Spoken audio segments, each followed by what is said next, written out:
Hi, everyone. Hi, I'm going to be interviewing Paul Reickhoff. He's an Iraq War veteran and an independent national security, veteran affairs, and political analyst. We're going to be talking about this parade that's taking place in Washington tomorrow, celebrating the Army.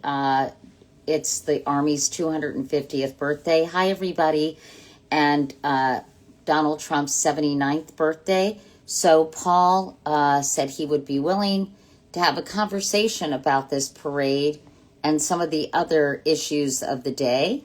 So I am going to find him right now on Instagram, and his handle. Julia didn't put his handle in here, but here it is, Paul Reickhoff. Hear what you all think of this parade. Hi, everyone. I know I've been sort of on Instagram, but also I've been doing a lot of Substacks. And Paul, hi. Hi, Katie. Great to be with you. Thank you for having me. So nice to meet you, Paul. I was trying to figure out if we've met before. I think we've met in passing briefly, but never had a really substantive conversation. But it's frankly an honor to talk to you. You've been really a role model for so many of us in political and media world, and you keep fighting and inspiring. So I'm Um, honored to be talking to you, especially now. I'd rather, talk about baseball or kid stuff or whatever, but the world's on fire, so I'm happy to be with you. Well, thanks so much for those nice words, Paul. And, I think you're right. I think everyone feels like the world is on fire. My goodness. I feel like every day it's something new. But before we talk about, I wanted to talk to you, obviously, about this military parade. I wanted to talk to you about the National Guard and the Marines in Los Angeles and how you feel about that. But I thought people should maybe learn a little bit more about you, Paul, and what you've done and what you're doing now so they can understand where you're coming from. Sure. Well, maybe most immediately where I'm coming from is my little son's end of year kindergarten picnic.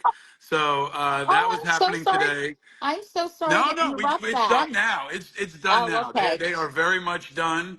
I mean, it's been since like 11 o'clock this morning, and the water fountains and the sprinklers and the cookies, and they're all taking nice How naps old right is now. he? He's 6. Little River's 6, and they've got here in New York, 2 weeks left of school and public school. But it was fun to bring them all together, and frankly, it also kind of underscores the paradox that we're living in, right? Where we're with our families or our friends, and we're out at picnics and barbecues, and simultaneously we're finding out about drone attacks on Iran and National Guard in the On streets. Israel, and then Yeah, other attacks on, yeah. yes, on Iran. But I think to answer your question, I've been an activist and advocate for about 20 years, primarily focused on the veterans community. I served in Iraq back in 2004, and when I came home, veterans really weren't in the media speaking out for ourselves. We were facing everything from body armor shortage to folks who said the insurgency wasn't real. This feels like light years ago, right? Yes. But I started Iraq and Afghanistan Veterans of America, started to grow that organization. We were instrumental in fights like passing the GI Bill, expanding VA care, making the VA more accommodating to women, suicide prevention, all that stuff. But we were kind of at the epicenter of all things politics, policy, and media around national security, veterans, and increasingly politics for like 20 years. Well, And then I left that about 5 years ago, started my own independent media company, and started a podcast called Independent Americans. Because what I realized, Katie, is that when I was talking, with, to, and for veterans and learning their stories and sharing their stories, we were kind of talking about the guts of America. These are the people who weren't left or right. They were really patriotic. They cared deeply about what was going on in the world, and they represented a really powerful kind of pillar, or like the rebar in the concrete of our democracy. So I got more involved in the independent movement and supporting people who are politically independent, trying to grow independent media, and started a group called Independent Veterans of America that's focused on uniting, recruiting, and electing independent vets for public office, from the Senate all the way down to school board. Folks who aren't Republicans and Democrats, we are the majority now, and 60% of veterans roughly are independent politically. And we think that they can represent a source of strength and hope and inspiration, especially now when our military has been so politicized. National security is so important. And I think, folks are really feeling like the Republicans have driven us off the edge and the Democrats can't stop them. So for those of us that are in between, we're trying to bring them together. And a lot of what I do is try to translate the world of military and veterans affairs for everyone else. Well, thank you for that. And thank you for your service then and your continued service to bring these issues, Paul, to the forefront. I want to start by asking you about this parade that's taking place in Washington, D.C. I understand it's costing $45 million.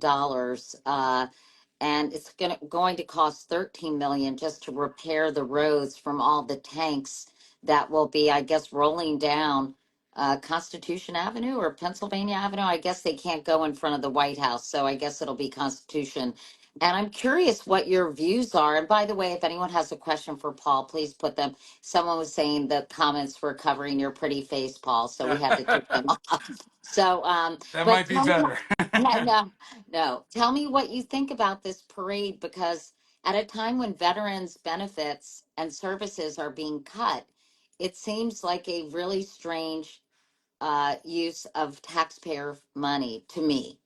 Yeah, I think that's true, Katie. I think even more importantly, what it's wasting more than money is the trust that the American people have in our military. And I think we should start calling it Trump's charade, because that's really what it is. It's a manipulation of our military for political purposes on a level we've never seen before. This is not what we do in America. This is what they do in North Korea. This is what they've done in Russia and in China and other places where leaders show the world that the military is bending the knee to them, that they are loyal to them, that they are ready to roll for them. And that doesn't happen in America. It's not any president's military, it's the American people's military. And there's always been a really sacred division between our politics and our military. And even in the first term, Trump tried to blow through all of this.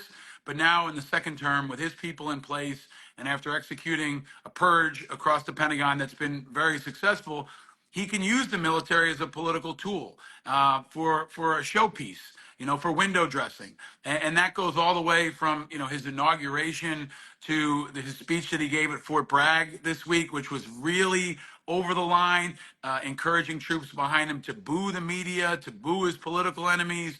That's not what you do when you stand in front of the 82nd Airborne. It's not supposed to be about you and about politics, and he's blurring those lines in a really dangerous way. They even had a MAGA merchandise pop up happening at Fort Bragg, which is so across the line that it's really unfathomable. And it's compounded by the deployment of the National Guard in California now, the activation of the Marines.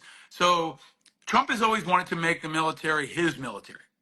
And I think especially to the outside world, that's how it looks right now. And the parade, it's not even a culmination of that, Katie. It's a massive step forward on trying to create a new normal where he can do this as often as he wants. He can do it again on July 4th. He can do it on the Navy's birthday. And it shows to the world that he's powerful and that our military is loyal to him when they're not. They're loyal to the Constitution. And it's putting those 18, 19-year-olds in the worst possible place, which is not, frankly, in between insurgents or in between enemy forces. It's in between America's politics. And that's driving down our popularity. It's making Americans trust our military less. And it's asking, our military to do something they have never before done, really, in the history of America. There's always been a divide between our politics and our military, and he's shattered through that, and it looks like he's just going to keep going. And what do you think, A, his motivation is, and B, what do you think the impact will be? I think his motivation on everything, Katie, is power. I don't think it's more complicated than that, and I think it's that urgent. I think that Trump has always been clear that he wants to amass as much power in America as he can to execute his vision for this country, right? And we can see what that looks like most urgently at the Pentagon. I've said for the last couple of months especially, folks should watch the Pentagon, because the Pentagon is the model for what they want to do everywhere else. He put Hegseth through first. Hegseth is absolutely unqualified, the Secretary of Defense now. He's a radical culture warrior. He's not an experienced military leader. And Trump knew if he could get Hegseth through, everything else would be easy. And it was. Kirsty Noem became easy. Kash Patel became easy. Robert Kennedy Jr. became easy. And he grabbed the lever of power that's most important, which is the Pentagon, where you've got the guns and you've got 3 million employees and you've got this symbolism, right? And that has been, unfortunately, very successfully executed in his plan. Tell us, And now, but sorry to yeah, interrupt, Paul, but tell yeah, us, yeah, because sometimes it's so hard to keep up with everything. Tell us what he has done. I used to cover the Pentagon yeah. from 1989 to 1991. And tell us how the Pentagon of the old days has changed dramatically, if you can. Oh, I think maybe most relevant to you especially, they don't allow reporters in anymore. Right? They don't do daily briefings. If you remember, for folks who were around for the Gulf War, remember Schwarzkopf, and he would stand up and say, okay, here's what happened on the battlefield today, right? And I want to update the American people to make sure they know exactly what's going on, Or at right? the time I was there, Pete Williams would give regular briefings and from the Pentagon briefing room. It was expected, right? And there was a level of accountability to the American people.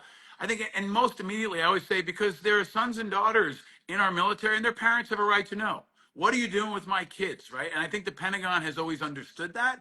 And the Pentagon has always been a uniquely apolitical place. It's the place where Barack Obama chose Republican Bob Gates to be his Secretary of Defense. And then he chose another Republican, Chuck Hagel, to be his Secretary of Defense, because they want to make it a place of unity and isolation from our politics. And now they have done the opposite. They have a Fox News host there who's waging a culture war, who's not only eliminating the press's access and not doing press conferences, he's talking directly to X and directly to Newsmax. He's denying reporters the right to travel with him. He's not giving them basic information like who's in charge of all these National Guard troops in Los Angeles right now. And then they're also doing policy and political changes that are really important. They're banning trans people. They're limiting women's rights. They are banning books in military academies. Right up in And Naval Academy, they banned all those yep. books, but they kept Mein Kampf on and yet banned Maya Angelou. And not even, this is really important, Katie.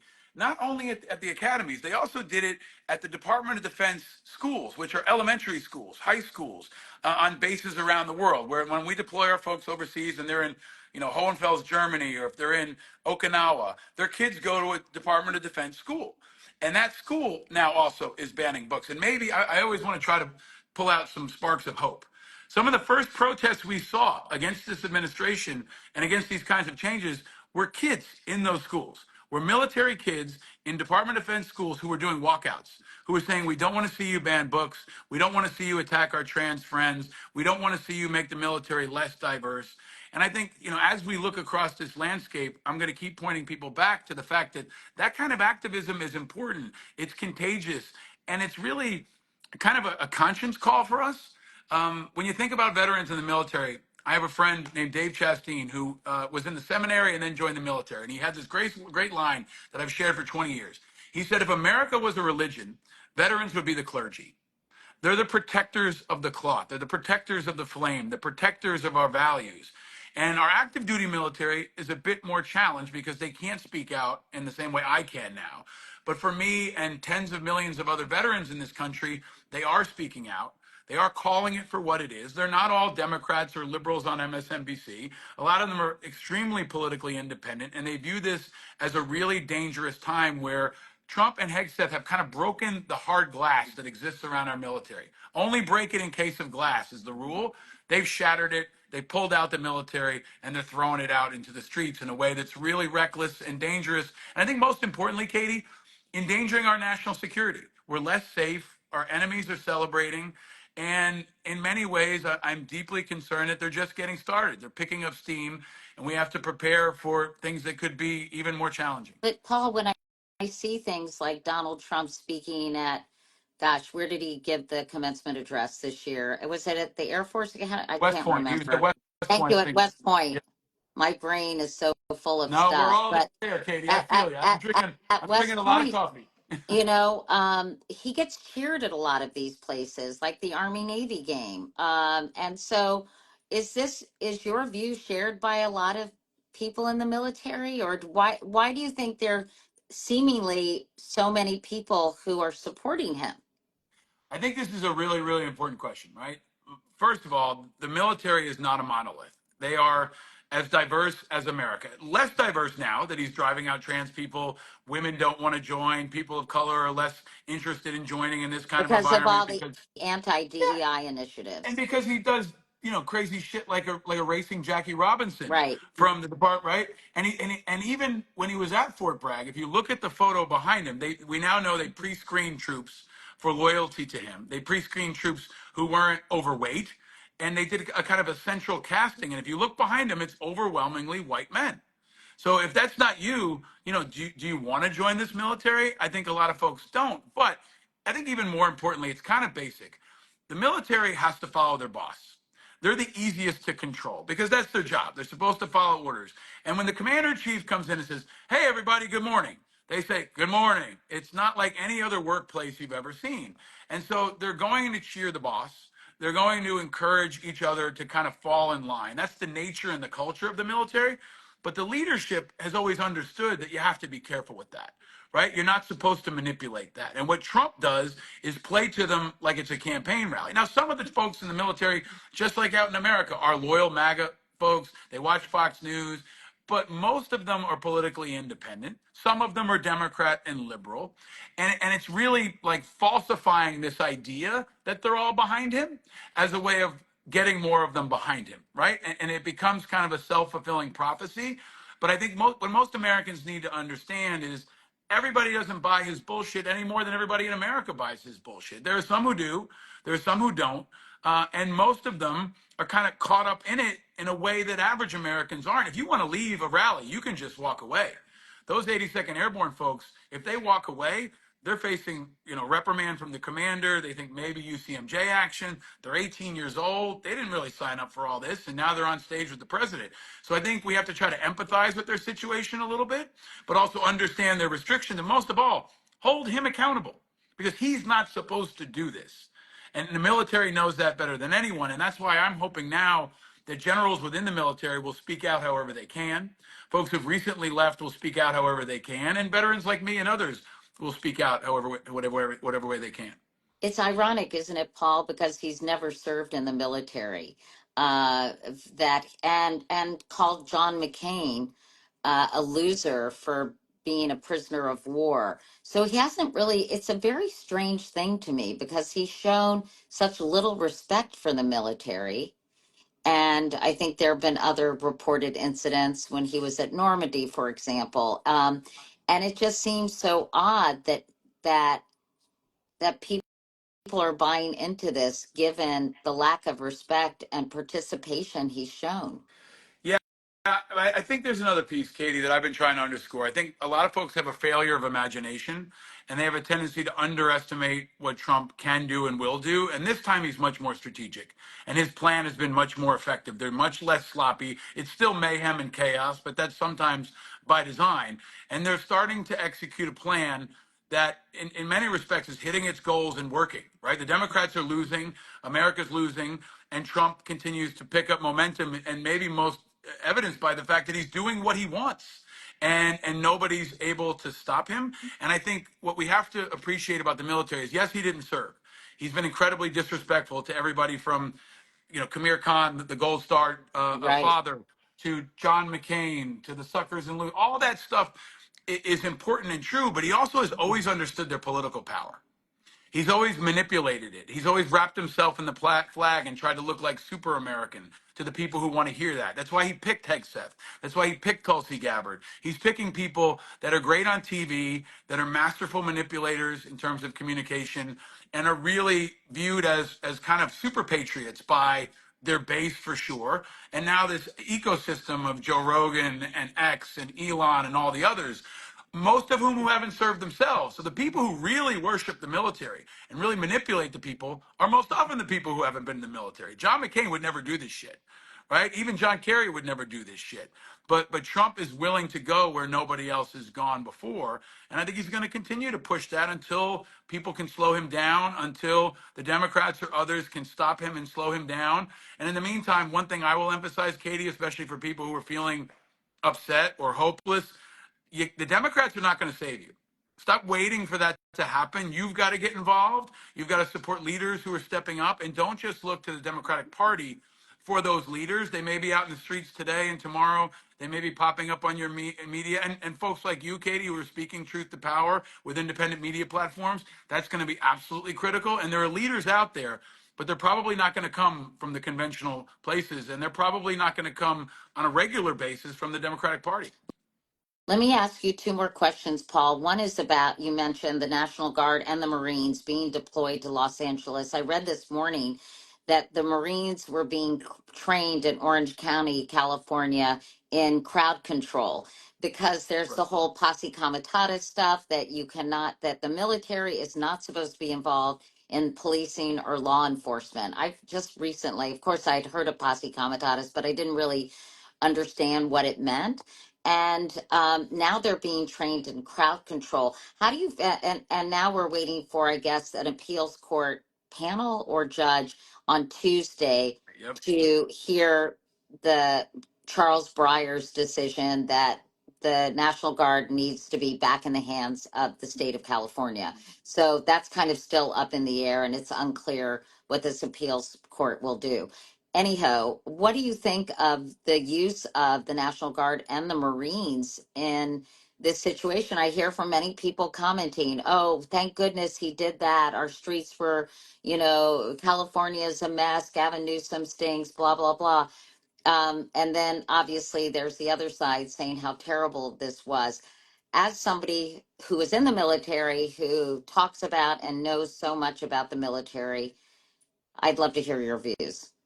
Bad, dangerous, and abuse of power, and absolutely unprecedented in American history. I mean, we have, especially since we've had the all-volunteer military, this has never happened before. I was in the National Guard. I'm talking to you now from Lower Manhattan. I was activated as a New York Army National Guardsman to go into the streets of America after 9/11. On the night of 9/11, a couple of blocks from here, I was at Ground Zero, like many other New York Army National Guard folks who were activated in response to a national security emergency, to a direct threat that killed Americans. We went to Ground Zero, and folks went to the Pentagon because we were attacked. What's happening in Los Angeles is not 9/11. Right? And that's really, really important because what he's doing is using an absolutely escalatory and disproportionate response to something that could absolutely be handled by the LAPD, and they've said so. And then the governor has said so. And what's really unprecedented is that he's going against the wishes of the governor. Governor says, these are mine. I don't want you to take them, and he's taking them anyway. Right? That is a line that we have never seen crossed, that puts our troops in a very dangerous place, right? The last time this happened, was during the civil rights Right, era but for where, the Selma to Montgomery right, March, and also it happened before that. I just did a little piece on this with JFK for the little and Dwight D. Eisenhower, but that was to make sure Brown v. Board of Education was enforced, and George Wallace was standing and blocking the steps of the yep, University of Alabama. yep, So it's a very, very different yes. situation. Now it's almost like the table, it's been And flipped. he's going to, so to stay on the National Guard piece, right? So every state has a National Guard, and every governor is the commander in chief of that National Guard. And if the president wants to reach in and use them for national purposes, he can. He could use them for hurricanes. He can use them to send them to Iraq and Afghanistan, like I got sent, right? That has happened before, but it's in coordination with the governor. We've never seen the governor say no and him take them anyway, which is really what I think Trump wanted. He has chosen LA, he's chosen Gavin Newsom, he's chosen this moment because all the other pieces that we talked about earlier are now lined up. And so now he's in place to be able to activate the National Guard. Even if the courts say no, he doesn't have to listen to them, which is when we get into really dangerous territory. And then he's also gone one step further and said, in addition, I'm going to send my troops, federal troops, the Marines, into Los Angeles. And what I think we've got here now, Katie, is not just a test case, but the first political battle that's involving our troops in what he wants to make a new normal, which is to increase the military presence around the country. And you've seen this unfold in the last couple of days in a really clear way. Red states are saying, no problem, come on in. I'm going to activate my National Guard. Sarah Huckabee Sanders in Arkansas has said that. Governor Abbott in Texas has said that. So what you're leading toward is a kind of a balkanization where Trump's got his governors with his National Guards, and then there are blue state governors like Gavin Newsom, and maybe we'll have Illinois, or we'll have Westmore in Maryland, and then he'll have his allies in Florida, and you're developing into a really dangerous balkanization of America, where our troops are caught in the middle. They have really unclear missions. They have no clear chain of command, even, right? At a very basic level, like it's pretty hard to get California National Guard to get on the same radios with the LAPD and the Marines. Like the simple coordination around communication is really complicated. That's why you need everybody involved. And maybe most importantly, Katie, they're putting our troops in the middle of what I think is the most dangerous mission imaginable, which is having them across from Americans in the middle of all of this. And it's been predictable. I've warned about it, but now it's unfolding. So you've got National Guardsmen, even if they're trained incredibly well, that are stuck between ICE agents and protesters and the media. And I've said this in the last couple of days. I would rather go back to Iraq than get stuck in between that as a National Guardsman myself. And the president, whenever he commits troops to anything, owes them a clear mission, owes them adequate support, and owes them the support of the American people. Right? When we don't have the support of the American people, you've got Vietnam, you've got Iraq, you've got over time Afghanistan. And if the American people are not behind our troops, we're going into very dangerous territory. And that's where we are now. And again, the next big step is this parade in Washington, which I've said folks should consider, given the attack by Israel on Iran, given what he's viewing as an increased threat level. He could just say, you know what, after the parade, I'm keeping them there. I feel that the Capitol is threatened. I'm going to keep these troops there for another 30 days and then another 30 days. And over time can start to expand kind of concentric circles of militarization because he deems it a threat. Now, the courts will oppose him, governors will oppose him, but what are they going to do in the meantime? How are they going to slow him down? How are they going to stop him? And that's the really dangerous reality we have in Los Angeles right now. While it's caught in the courts, they're still in the streets. Although it may change on Tuesday. Who knows, right? We'll see Yeah. what this appeals But court and does. that's a really important point, Katie. When it does change, let's say the court comes down against him. He doesn't have. I don't think he'll necessarily listen. He hasn't listened to the courts so far. It hasn't stopped him, and that's why I think we have to be a bit more anticipatory. We have to be a bit more creative. So what are we? Because January 6th is a great example. What if he won't leave? He didn't leave. So we have to think about these most dangerous courses of action where he has said he will not abide by norms, he will not respect the courts. They've already started to undermine confidence in the courts. Hegseth's testimony yesterday, he said national security should not be dictated by local judges. That's his way of saying his answer to the judges is the middle finger, right? So when Hegseth says that, Trump says that, we have to say, what are we going to do?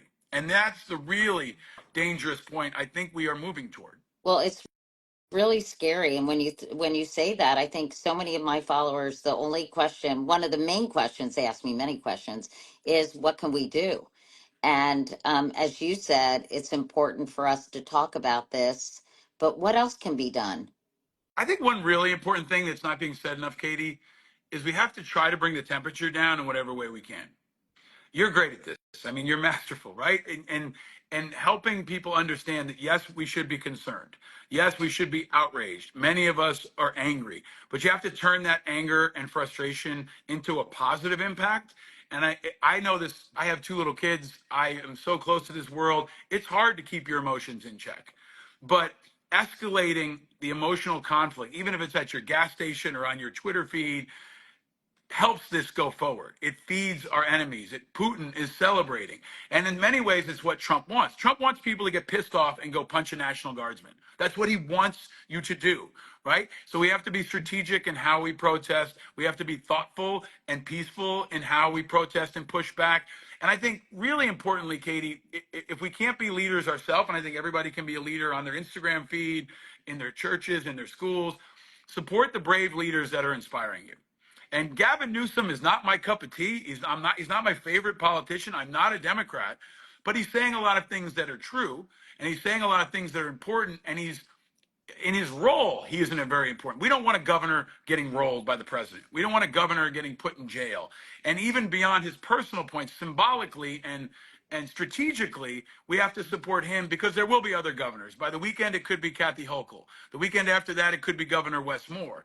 And we have to elevate those leaders and support them in ways that are peaceful and respectful, but on a very basic level, like don't let them get you cranked up. We say in the military, when combat happens, stay frosty. Try to stay cool, find the light, watch out for the kids, be nice to each other. When that person pisses you off, maybe don't punch back, because that overall environment of friction and tension is what Trump is trying to turn up. And the best thing we can do is try to find ways to turn it down. Keep thinking of divided we fall, right? 1,000%. I've said this before, Katie. I mean, imagine if Osama bin Laden wasn't dead. He'd look around and go, all right, this is awesome. This is exactly what I wanted. Americans are fighting in the streets. You know, they're losing faith in their military. They're distracted, right? And that's the other part of this that's really important. We're so focused on our own friction that, you know, North Korea is just amassing their forces. China is just patiently waiting. Putin is continuing to kill Ukrainians every day and snatch children and do really bad things. And we have to try to find a way, especially around national security, to stay focused on the big things and stay focused on the long term. And you know, the Israel attack is a great example. We have to remember that Israel has nukes. I mean, and so do we. And we have to continue to try to ratchet down the temperature, even if Trump doesn't, and show the world, and this is really important, that we're all not crazy. that we're, you know, some of us are kind and we're good and we love our country and we're not all on board with this crazy shit. And that's why I think Newsom is really powerful too, because for the first time since Trump's got elected, we have a counter narrative. You know, every day he's doing an address to the state of California and kind of an address to the nation in the same way Zelensky did in the early days of the Ukraine war, right? Every day he was out there talking to create a counter narrative. And that's really what we need now too, Katie, is counter narratives to show the world that America is not crazy. Well, Paul Reickhoff is really fun. I don't want to say fun talking to you It because can we're still be talking about such serious fun, but it stuff. doesn't have to. We don't have. You know, we gotta keep it fun. I remember. I gotta tell you, Kate. When I left for Iraq, my father said something to me. He was drafted in Vietnam, and my grandfather was drafted in World War II. He's like, you gotta find little bits of happiness. You gotta find little bits of joy. And the Ukrainian people, another part of my work, are such an inspiration, right? I interviewed last week a pitcher from the Ukrainian baseball team who is here in America, who went to the Mets game, they went to the Yankees game, they got coached by Bobby Valentine, and they were talking about how they have to keep playing baseball. They want to keep that part of their joy and their happiness, and they're not going to let Putin take it from them. So we do have to keep our joy and our humanity and whatever happiness we can. Don't let them steal your fucking joy, people. Don't let them do that. Don't let them have that. All right. Paul, I'm going to have to wash your mouth out with I'm soap. sorry. I'm That's sorry. okay. The kids That's aren't home from school yet, so I get it all out of my system now. okay. Really great talking to you. Thanks so much, Paul, and really appreciate your Thank perspective. you, Katie, for all you do. Keep it up. We need you Okay. now more than ever. All right. Thanks, Thank everybody you. else, for tuning in. Bye. Thanks.